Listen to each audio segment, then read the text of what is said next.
dictionary definition of music is the art of arranging sounds in time through the elements of melody, harmony, rhythm, and timbre. Low Pass Filter is a show about the nature of this thing we call music, how it functions in people's lives, how it's contextualized by society, and why we find certain music meaningful.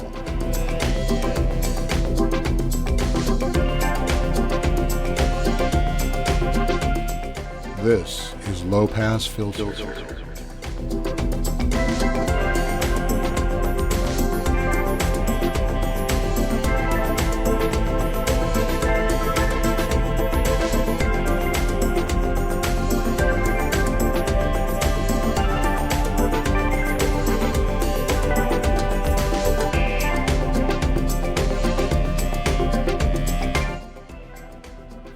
Hello and welcome to Low Pass Filter. This is a show where we talk about music and what it means in our lives. And as always, I'm joined by Bandon Wayne. What's up? And I'm Mateo Noche. At least for the purposes of this show. Yeah. Might be something else somewhere else. What's he got to hide?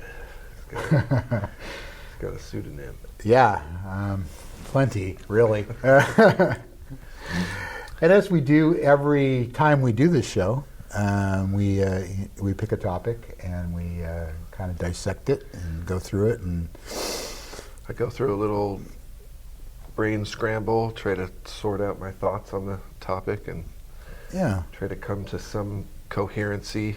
And hopefully, give you folks out there something to chew on. Yeah.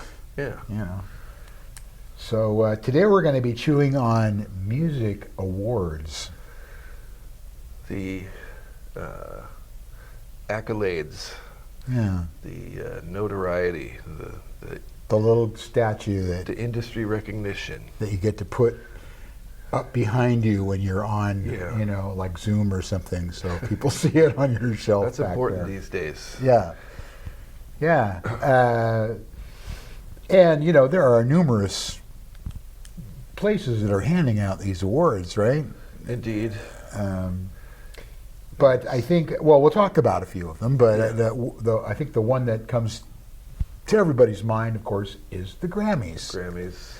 Yeah. I focused on the Grammys, but we do know that there are like categorizations, there's genre awards. CMA, like Country Music Awards, there's the Rock and Roll Hall of Fame, I guess that's an award, right? Yeah. Too. You're inducted. Sounds painful, but it's painful for some people, at least. It's definitely a longevity award, for the most part. Yeah, I think you can't even. I don't even think you're eligible until like 20 years after you like that. started out. Yeah, some aren't eligible until they're dead, I suppose. That's a little. Being like Pete Rose. A little macabre, but Pete Rose is in the Rock and Roll Hall of Fame. Not a lot of people know that. Really? Yeah, he was a famous rocker when he wasn't gambling. Yeah. So let's just, as we do often, and let's define terms. At least as far as the Grammys go. So I didn't know a lot of this stuff when I started digging into it, but the Grammys had their origin in the Hollywood Walk of Fame. Oh, okay. Did not know that. Recording industry executives were kind of jealous, I guess, maybe is the word, or miffed, or something, that their recording artists were not getting their stars on the Walk of Fame. So they proposed that they would come up with something of their own. They could call their own. Yeah. And so back in 1957, they did just that, establishing the National Academy of Recording Arts and Sciences. Sounds very dangerous, especially the science part. And originally, or one of the names under consideration was the Eddie. Wow. For Thomas Edison. Oh, okay. That would make sense. I'm glad they didn't go that way. I was about to say I don't even know why it's called the Grammys, but of course it's gramophone. Gramophone, right. Yes. Invented by Emil Berliner. The flat record, not the little because Edison had, as we did in our physical media show that some of you may have seen, we did talked about the little tubes that he had, and that was the Edison format. And then clay cylinders. And then the flats came in and all that kind of stuff, and all bets were off. So for the Grammys anyway, there is a multi-step voting process, peer-reviewed system, submissions, screening, nomination, and voting, and members of the National Academy of Recording Arts and Science are the eligible people to take part in this kind of sorting out of who's good and bad, or who they think is worthy of a little gold statue. Yeah, those who changed our lives that year. Yeah, with their music. So it all started in 1958. They established the NARAS, as I will refer to it from here on out. NARAS. If I can remember that. I don't think I can. I might have to write it down. In 1957, so the first award was given in 1958. It was 58? No. Yeah. And the song was called Volare. By someone with a name I Domenico Yeah. Mondugno. Yeah, I looked that up and I just kind of went, I don't know who this is. I can't say this name. So that was Record of the Year. And he also got Song of the Year with Volare. Okay. So, it's a good song. It's a sturdy little Italian pop song. I do know the song. Yeah. Probably by someone else, though. Yeah. Or I don't know. Maybe I've just heard it my whole life and never thought about I'm sure it's been covered many, many times. And they just gave two out that year. It was Record of the Year, Volare, and then Album of the Year went to Henry Mancini. Okay. Peter Gunn, yeah. That's a little bit of a key point. When they say Record of the Year, they mean song, recording. Is that right? Okay, well, see, it's confusing, right? And it seems like there's a lot of overlap in these things, but Record of the Year is presented to a performer or production team of a single song. Yes.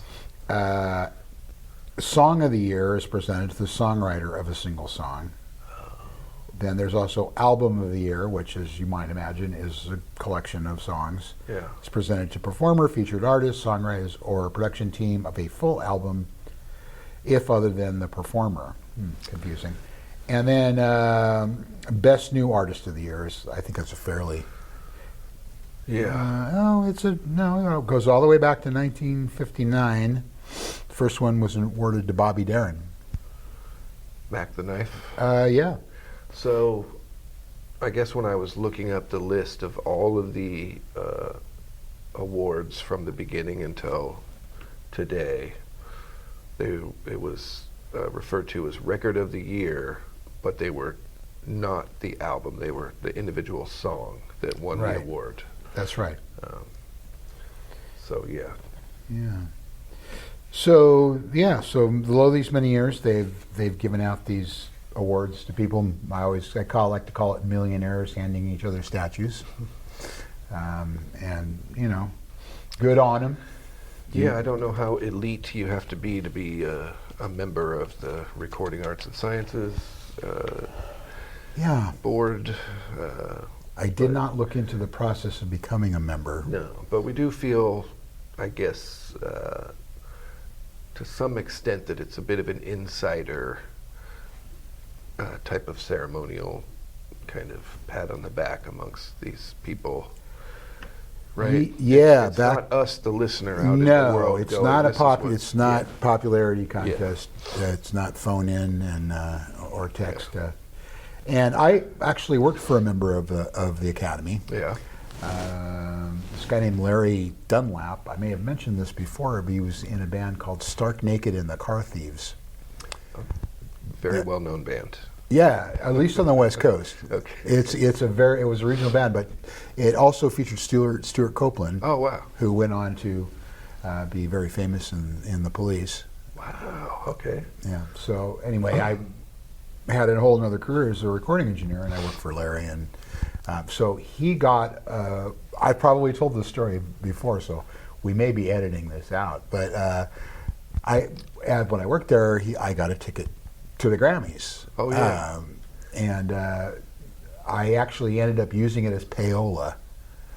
So I gave it to Rodney Bingenheimer, who people might know, in exchange for playing a song that we recorded. Yeah. So I'd say that was a good move. Well, I sort of regret it because this was the Rick James Grammy. Oh, When Rick James won, and Rick James was all over the place with a huge entourage and bevy of beautiful young ladies, and there was all kinds of Peruvian marching powder. That was the era of Peruvian marching powder. So I hear it was a pretty wild party. Not that I would have been invited to any of the parties, but it would have been something worth witnessing, I guess, at least. Yeah, I mean, I suppose being at the Grammy Awards would have been a spectacle in itself. But you traded that for the hopes of getting people to hear your music. Got one play out of it, and I heard half of the song. Oh. I went over to a friend's of my house. They're like, come in, they're playing it, So I caught the last minute and a half of the song. So anyway. Yeah, well, he took a gamble. I did. Yeah, I put it out there. So the Grammy Awards has become. At first it wasn't even televised. It was, in fact, I don't think that happened until like the mid '60s. Yeah.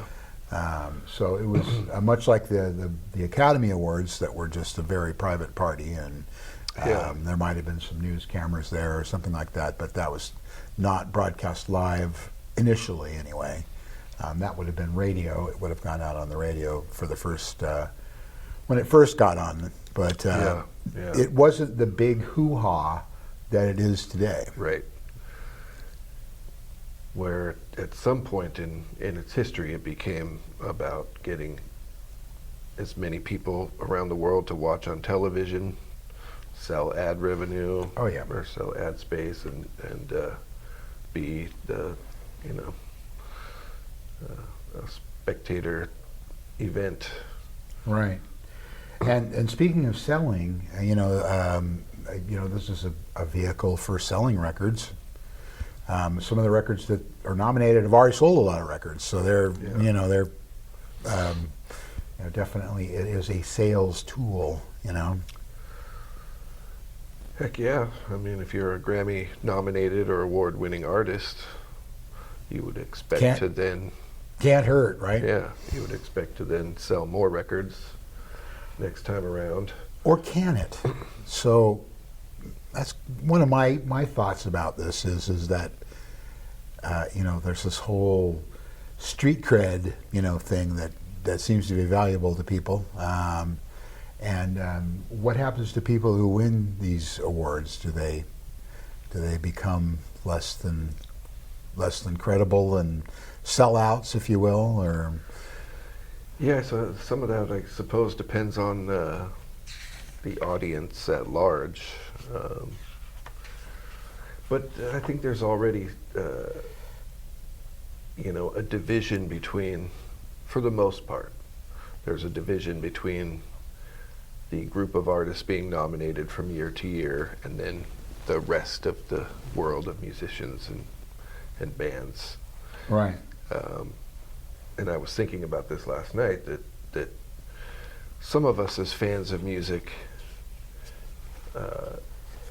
may predominantly listen to music that would never be considered for an award like that. That's right.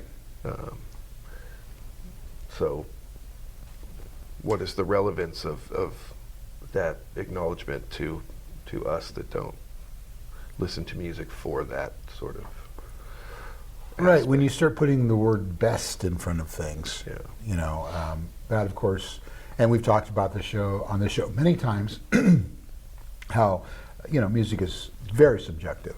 It's in the ear of the beholder, and some of the best things are for one person are not the best things for other people. So it kind of becomes a popularity contest, and Of course, the people campaign, for these awards, and maybe I don't know.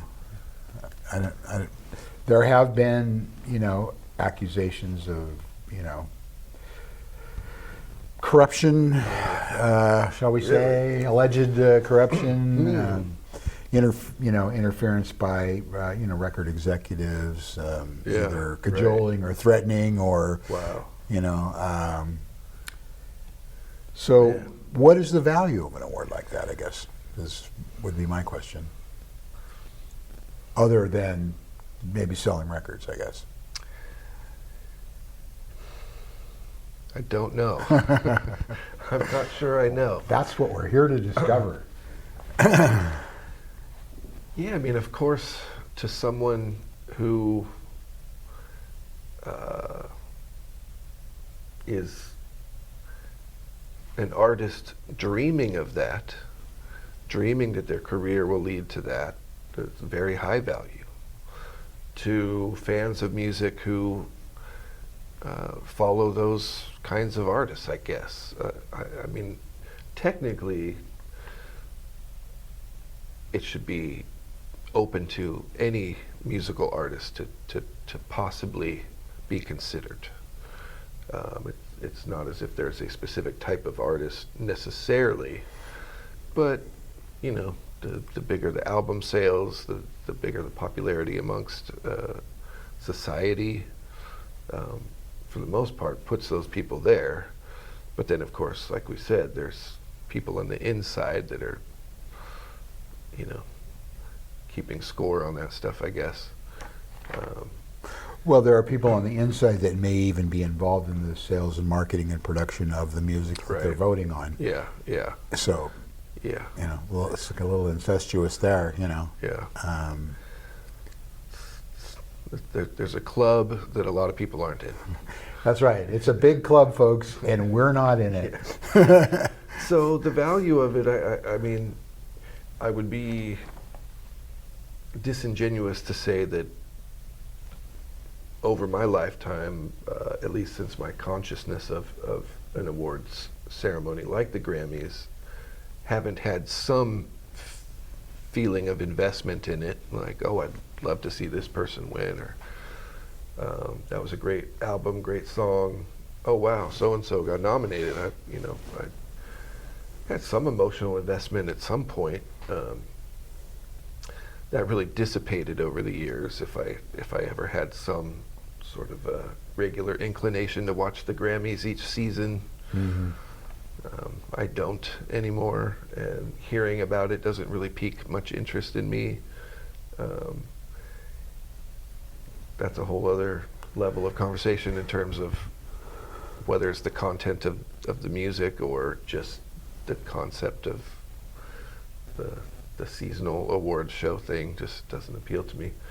But yeah, I mean, I think like anything that people strive to excel at, the award is a representation of their effort, how they've affected their audience, and that's not innately a bad thing. But we do know that there's also an exclusivity to it that, can change your perspective on how important it is. If not everyone is being seen and considered, and only an elite group is, then for some that would sort of taint the value of it. Yeah. Yeah, I wonder about awards. I mean, we kind of live in a world nowadays where, there's a participation award for everything that you do, Kids on soccer teams, they'll all get a trophy, and, whether they were terrible or good or really, really good, and so this kind of, I guess, flies in the face of that. I mean, it's we like to think, I think you and I both like to think that all music can be good, even if we don't personally like it, right? It means something to someone. For sure. Even if it's just the people that created it. Yeah, you know, totally. or their fans, or family, or whoever, you know. So when you start boiling it down to who's the best and who's the worst and all that sort of thing, it's an interesting proposition. Yeah, yeah. Well, and like we said, that it's almost now, or for quite some many decades now, the point of it is either to acknowledge the excellence or to sell the event for ratings and commercial revenue, which is the chicken and which is the egg in that situation. Could be both, of course, but can't really stop doing it now. They're on a roll, right? This train is in motion, Yeah. and it is not stopping. It's got to So, keep happening. on that thought, we're going to take a little break here. It's already time for our first break, and we're going to explore it a little farther when we get back. Sounds good.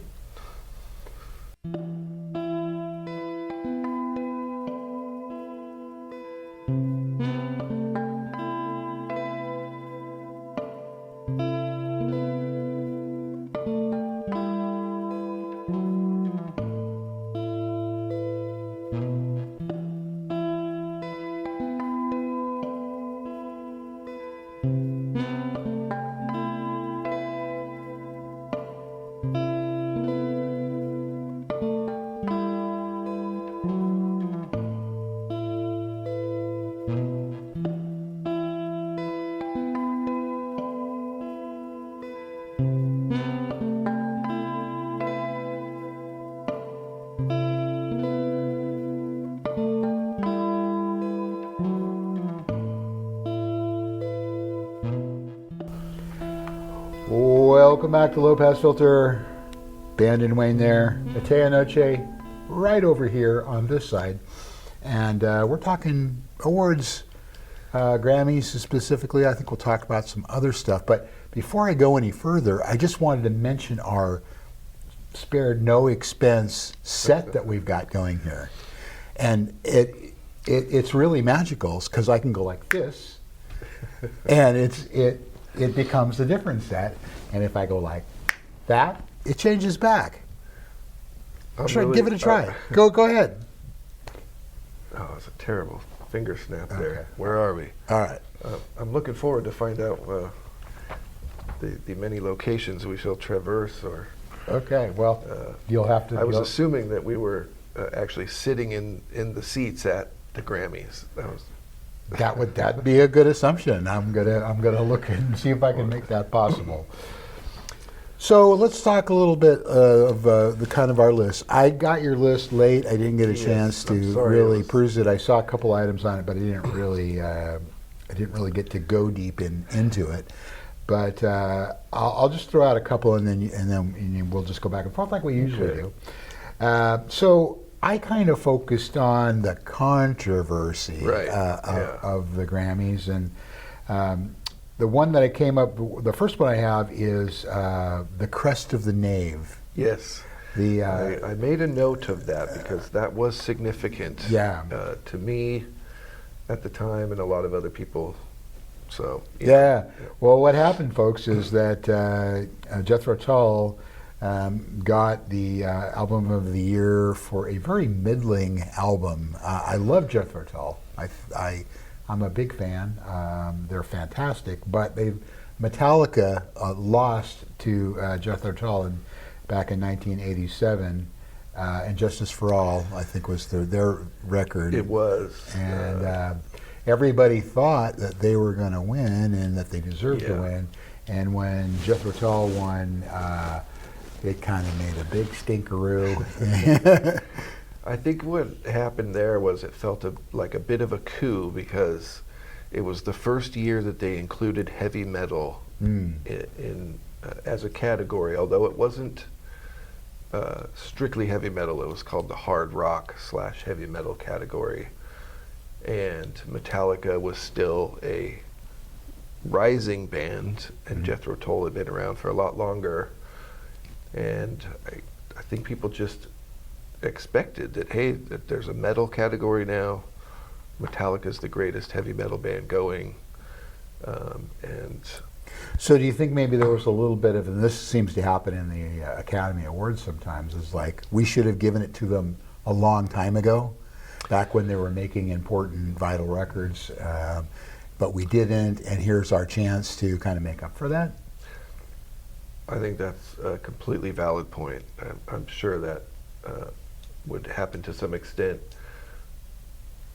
Another side of it might be people being out of touch with what's happening in the world of heavy metal at that time, and they're not relating. Even though they added that category, a lot of the people voting may just not have related to a sound like Metallica versus, you know, what was considered heavy rock years earlier. Right. If it was 1987, a lot mid-century people that started out in the 50s, you know, were probably still ensconced in the Academy, and you know, were more geared towards volare than heavy metal. So maybe there's some of that too. But I think your take on it is probably pretty close to it there. And yeah, so a lot of people felt Metallica was robbed. Yes. And that was a bit of a thing. They did end up getting it. Yeah. They did end up getting one, but it took a couple more years, I think. Then the second one, then I'll jump over to you, is "Girl, I'm Gonna Miss You," Milli Vanilli. Oh, yeah. So they won Record of the Year in 1990. And of course, it later developed that they didn't actually sing on the record. Yeah. That's an interesting one, because the music itself, who was created by studio musicians, may have deserved to win the award, but the people who represented the creators of at least the vocals of the recordings were not the real people. So for them to walk away with awards was, in retrospect, completely bizarre. So yeah, that was kind of an oopsie on the part of the National Academy of Recording Arts but and of course, Sciences. how many people actually knew that they were not the actual recording artists? Only them and the people who made the records, possibly. Well, there's a case for they should have known. Yeah. But, and they eventually did. But they definitely had egg on their face for that one. Those two performers who were not the actual singers on that record did follow it up by singing on a record. Yeah. So they did give it a shot at some point. Something that nobody wanted. Yeah, at that point it was, and nobody cared about once it was done. But yes, they did. And they were actually dancers. Yeah. They were and and actually pretty good dancers, and that was one of the reasons that they were put into this group, you know. According to a mini documentary about them that was created by VH1, I believe, they were actually really sweet young men who Germans, just, I believe. And they just wanted to perform and have fun, and they themselves did not really mean to deceive anyone. I think they got caught up in a little bit of a program that like they you didn't do. bargain for. Yeah. So it was a little bit tragic with those guys. Yeah.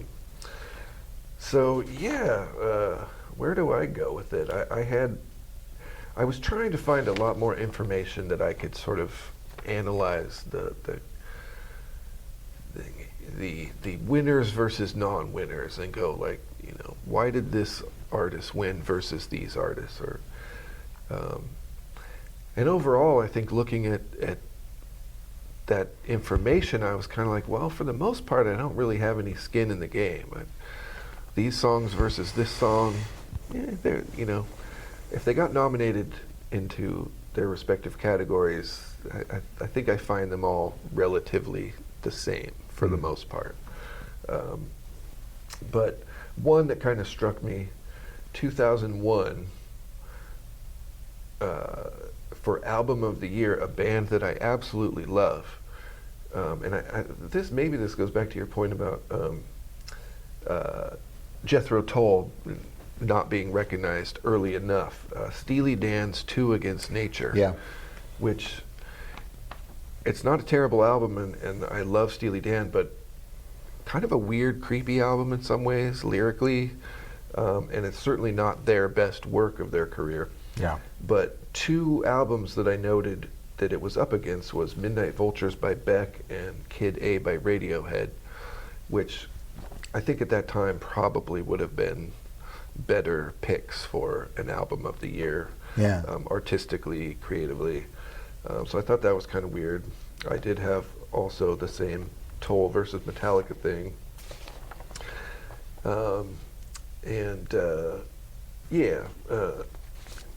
I guess another contrast that I came across is kind of changing direction slightly, but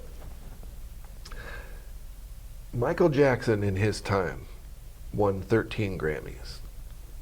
Beyonce has won 35. I find that to be a little off balance. Yeah.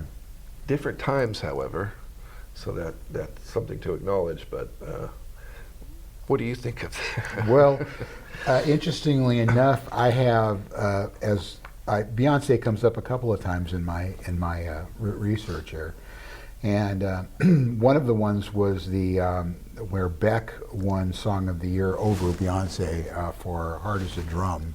Wow. From one of I'm blanking on the album title, but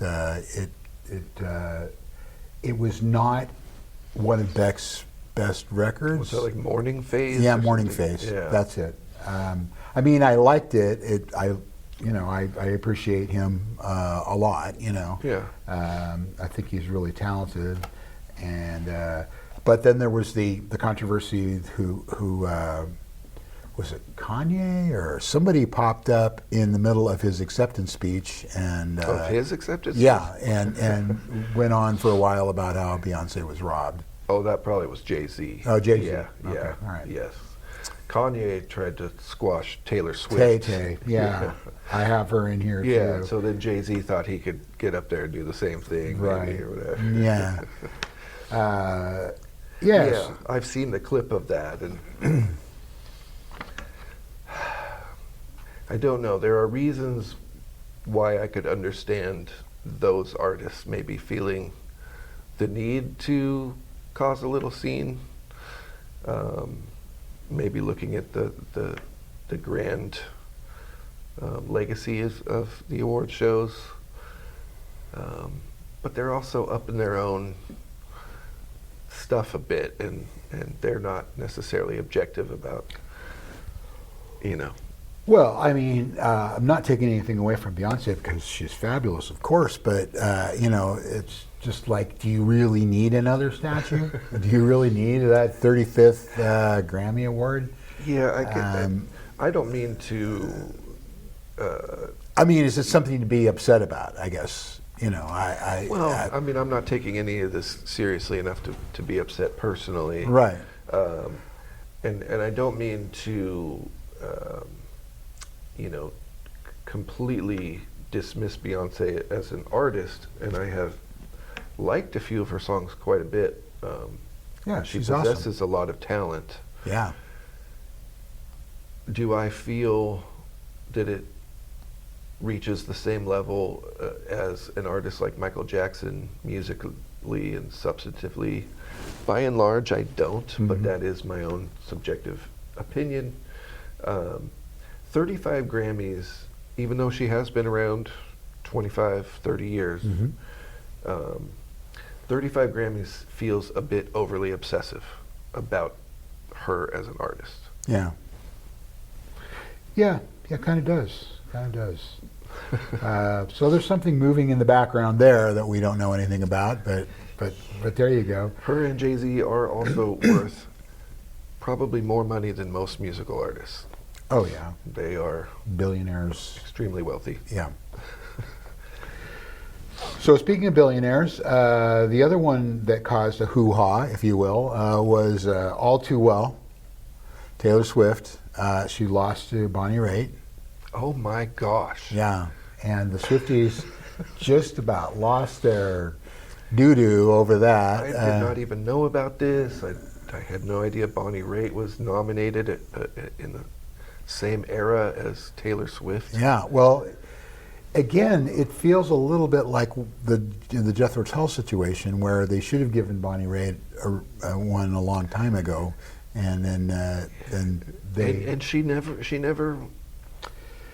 No, I don't think so. She sure she may was have, and nominated. she's actually won since then too. She won let's see, Song of the Year in 2022. This shows how much I'm paying attention to Yeah. the awards. Well, I only know because I have it down here in my notes. So you know.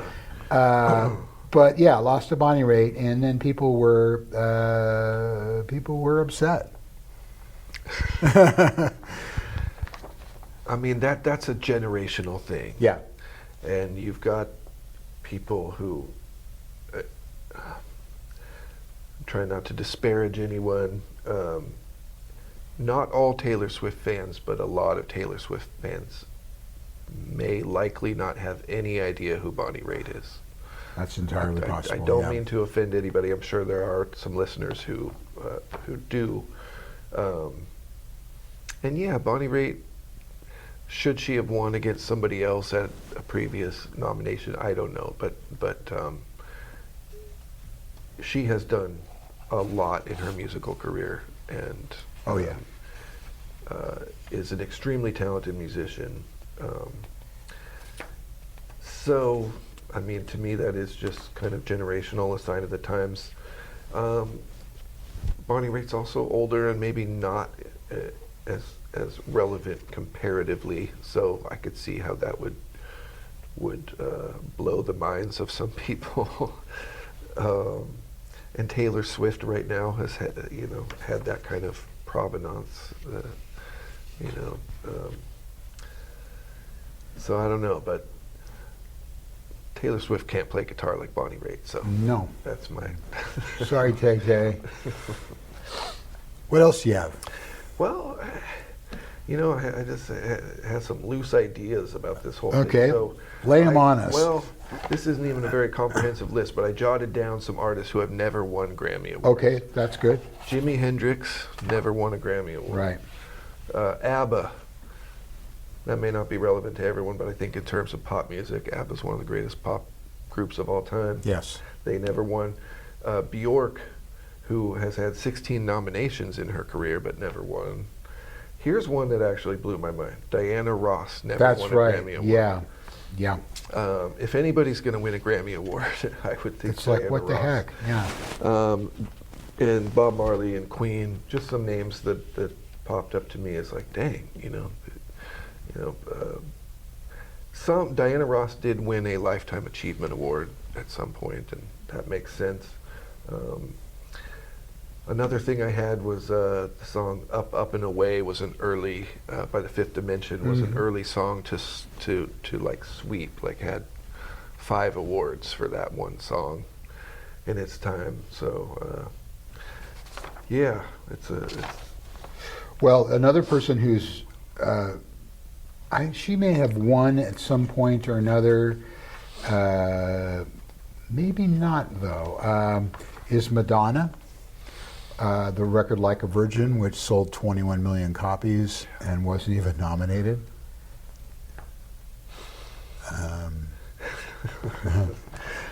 was trying to think of a polite way of saying why she probably did not win in that time. I don't know. Yeah. A little unseemly for the Academy at that time, perhaps. Yeah. And then there are artists who've called the Grammys a scam. Weeknd came out, and he's never been nominated. He's also sold a lot of records, and people wonder why. He's not going to get it now after calling it a scam. Interesting. Yeah, it's really hard for me because I don't connect with some of these artists. I know who they are. Yeah. I know who Weeknd is. I was a little late to the party on that, but yeah, and then just like walking through the list here of some of the ones that, like you were mentioned too, Against Nature, and of course who won album and song of the year was U2.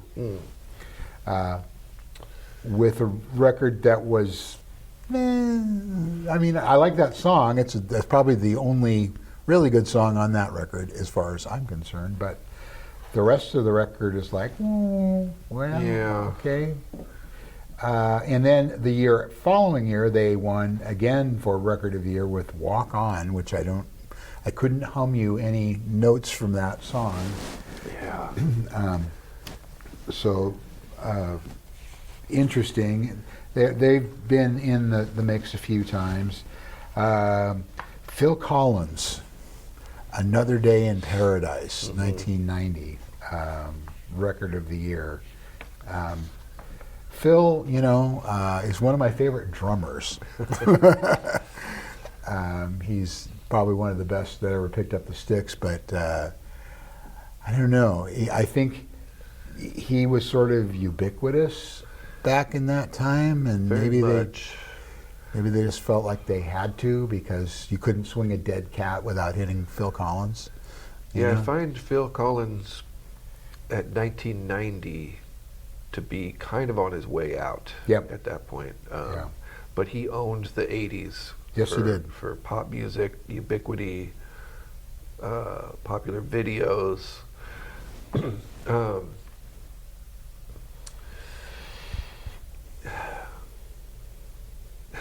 I'm staring. I see he's a great drummer, but I also think he is a great pop artist. I've come to really value Phil Collins in my world of music with that kind of air about it.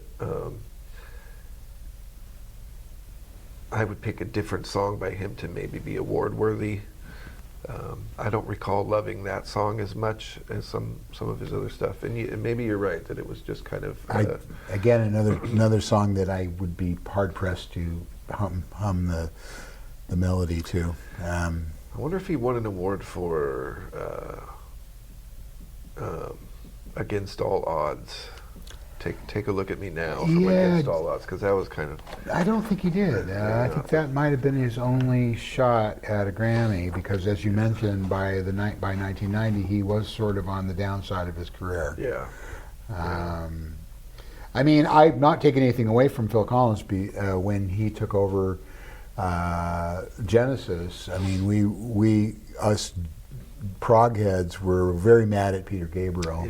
And we were very much pulling for the band, and I thought he did a really great job of taking over that band and turning it in and making it a blockbuster. They sold. They went on from a kind of an obscure little English band to a blockbuster that sold millions and millions and millions of records. Some of them more unfortunate than others, but and at that point when they embraced the more accessible sound, or becoming kind of a pop rock band, like you got a guy with kind of an odd voice and also starting to look middle-aged and losing some hair, and like but he had a magic about him, I guess. I've already said that I appreciate it quite a bit. Yeah, I've seen him perform many times, and you can't take anything away from him. He doesn't leave anything out of his performances. I think perhaps something about this that we feel that we're getting at maybe is all this music that wins Grammys or wins MTV Video Awards or American Music Awards or whatever is apparently setting a bar. So, case in point with that Phil Collins song, what bar is that setting? Yeah. Not that high of a bar, probably. So, it's setting the schlocky pop song bar. And, sometimes schlocky pop music is wonderful. Well, and speaking of schlocky pop music, there's My Heart Will Go On. The love theme from the Titanic. I almost made a note of that song because that is kind of a controversial one for its time. I think that song is a wonderful song. I love that song. Yes. Yeah. Really? I don't know why that surprises me, but it kind of does. I don't actually have it in my collection. I don't listen to it all the time, but I do really like that song. Possibly a little bit tied into the film. Yeah. Which, of course, was part of the vehicle for that song. Well, they did make up for it that year by giving the Miseducation of Lauryn Hill Album of the Year. So Which it sort of karmically balances things out a little bit there. Yeah. That Celine Dion song obviously was just everywhere. Yes. And I think that's part of what may have turned a lot of people off to it. Just you couldn't get away from it, man. Yeah. Well, as hard as I tried, I couldn't quite get away from it.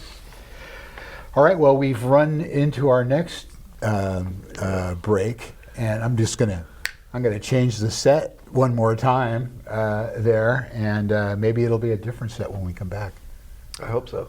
Me too. I can't wait to see what it is. Stick around. We'll be back in just a minute.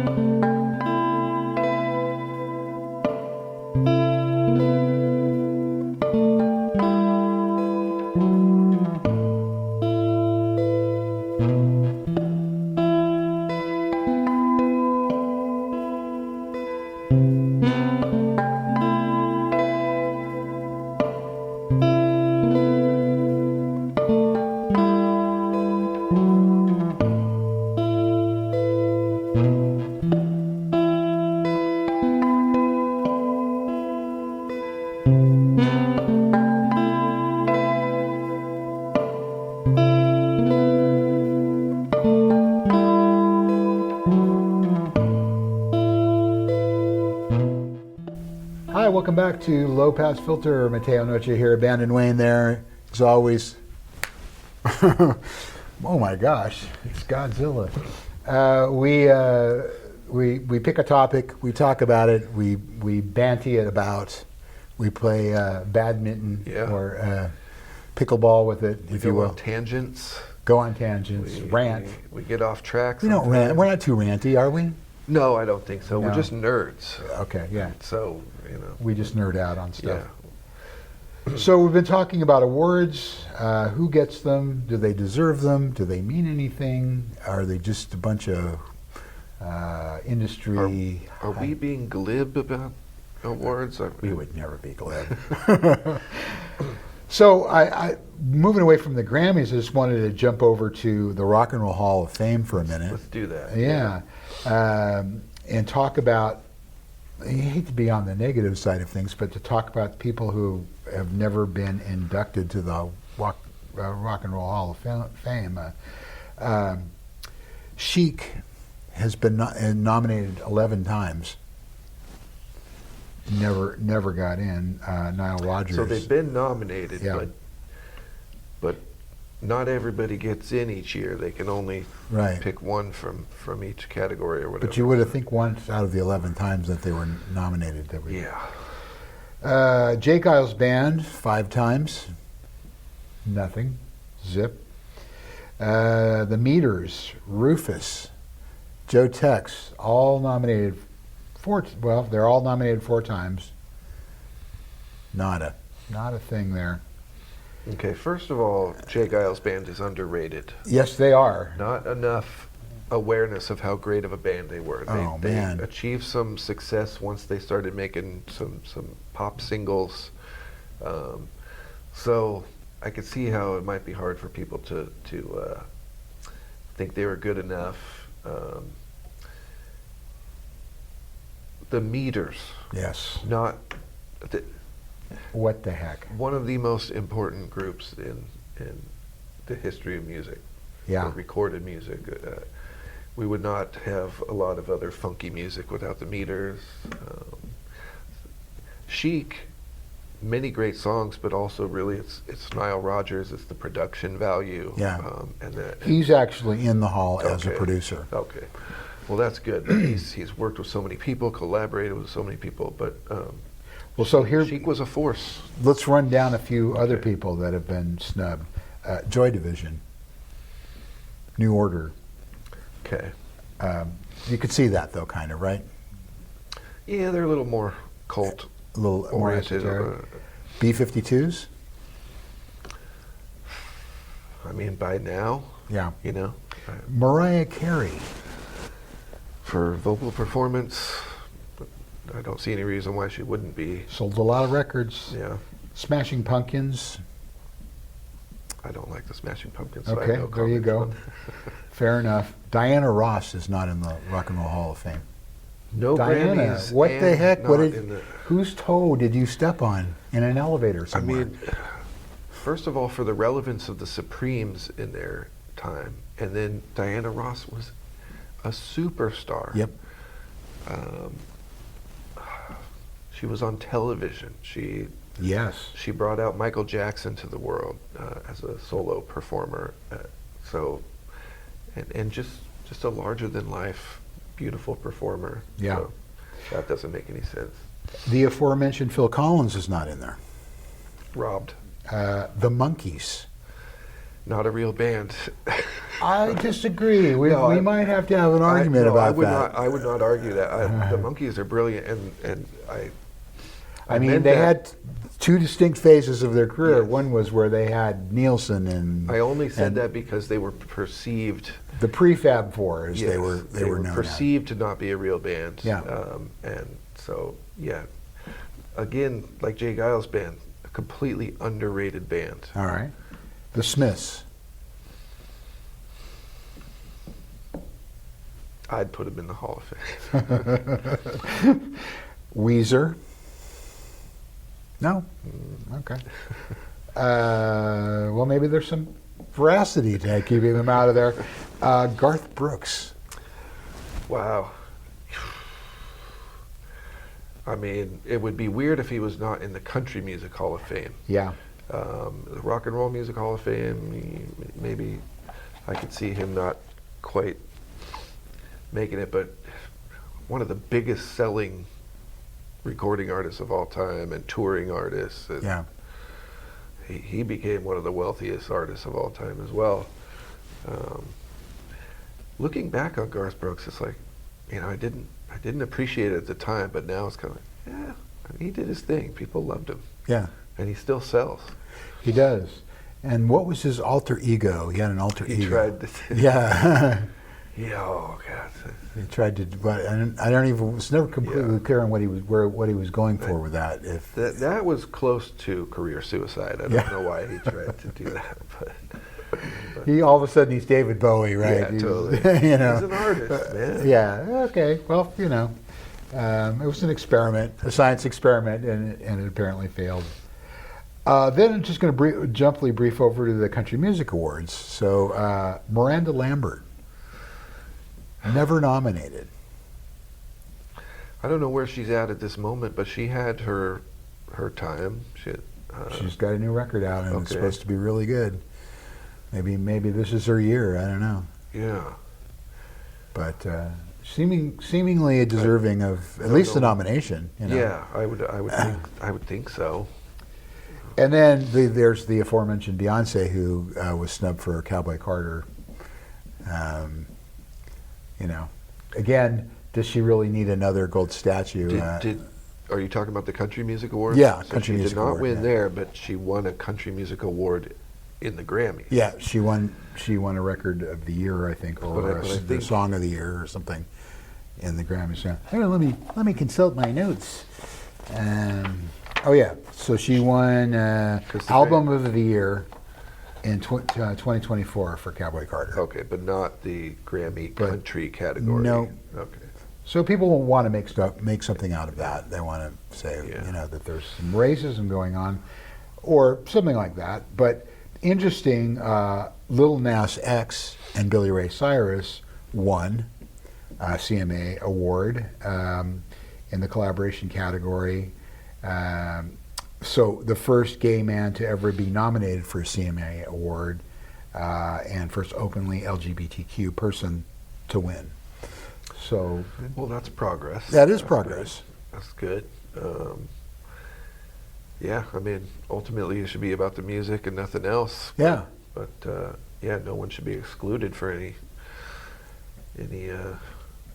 So CMA, they've got they're enlightened people. They got some. Yeah, they've got some. They're growing. They're changing a growing. little They bit. are. Although who knows what will happen, in this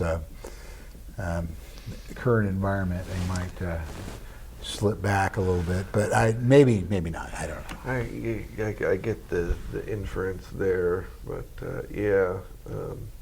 No, I think I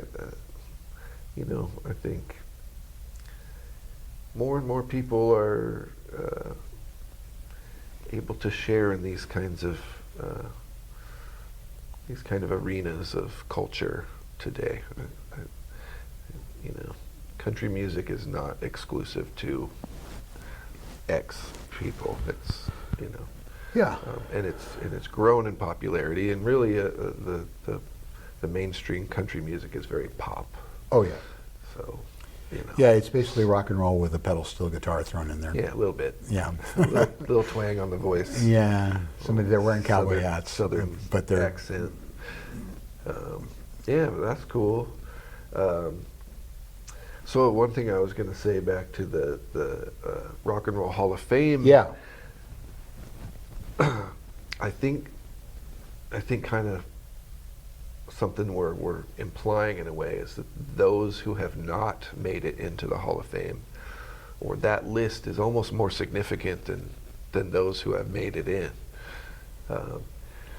I guess there's limited space, kind of like a cemetery, maybe. Like not everybody can fit. That's not an analogy I think a lot of the people, inductees, would be. No. But I know what you're saying, yeah. So, not everyone can make it in. Yeah. I think ideally there would just be a list of all of the I think another one was Cheap Trick. Why would Cheap Trick not be in the Rock and Roll Hall of Fame? Maybe they're in now, but for the longest time they one were of the greatest selling live albums of Yeah. all time, and they put a new edge on rock music in the Absolutely. 70s and 80s, and yeah, I in a perfect world, basically, there would be, I don't know what, a book that would have every great artist listed in there, or maybe just the acknowledgement. Doesn't have to be you're in and you're not in. Just we're here this year to acknowledge all of these great. Well, artists. I guess, and because we're kind of coming up on the end of this whole thing, so part of my problem with these kinds of awards is they tend to blot out other artists that are deserving, interesting. They kind of suck the oxygen out of the room for people that, if they had received some sort of similar recognition of some sort or another, might also be as popular and might also find new fans and sell records, which I think is ultimately the whole idea behind the awards.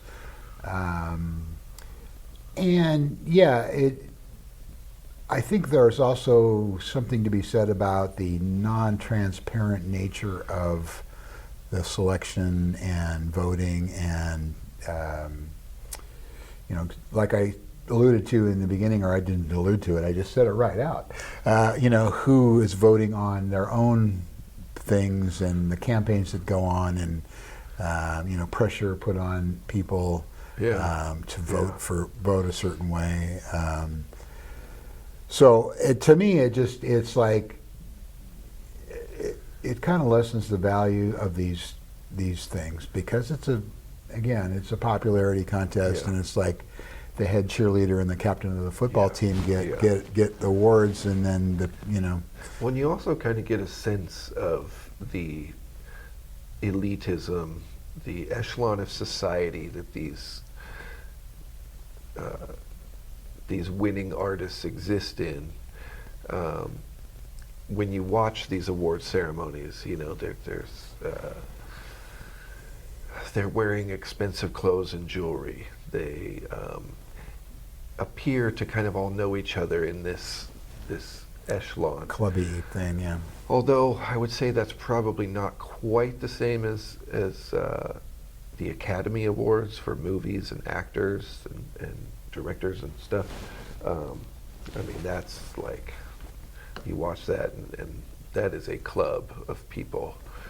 With the Grammys, you could have an artist make it in there who doesn't necessarily exist in that elite circle, but they were acknowledged for doing something that caught a lot of attention and moved people and was part of the cultural zeitgeist of music. But still, we watch these things and it's like we don't exist in that world. Right. And one of the other things, the points I wanted to make about these in the couple of minutes that we have left is that there are other awards besides Record of the Year, Album of the Year. There are Best Engineering Awards, Best Producing Awards. Yeah, I didn't get to that. The stuff that's not televised. Right, and those are, I believe, are held in a separate ceremony. Yeah. So you're not going to see Beyonce or anybody else at those ceremonies. They're not made.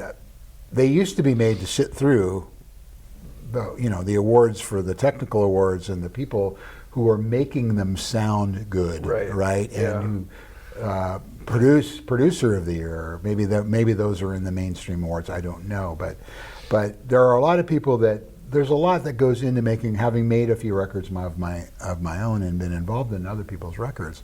Yeah. There's a lot that goes into it, and so it kind of feels like that whole thing where we don't value school teachers as high as we value quarterbacks. That it's that same sort of dynamic, uniquely American dynamic that we have. So. Yeah. Those people don't sell the tickets. Well, they kind of do, though. That's the thing, and acknowledgement of that. It just seems important to me, anyway, that they, I mean, they're at least on par, and that. Yeah.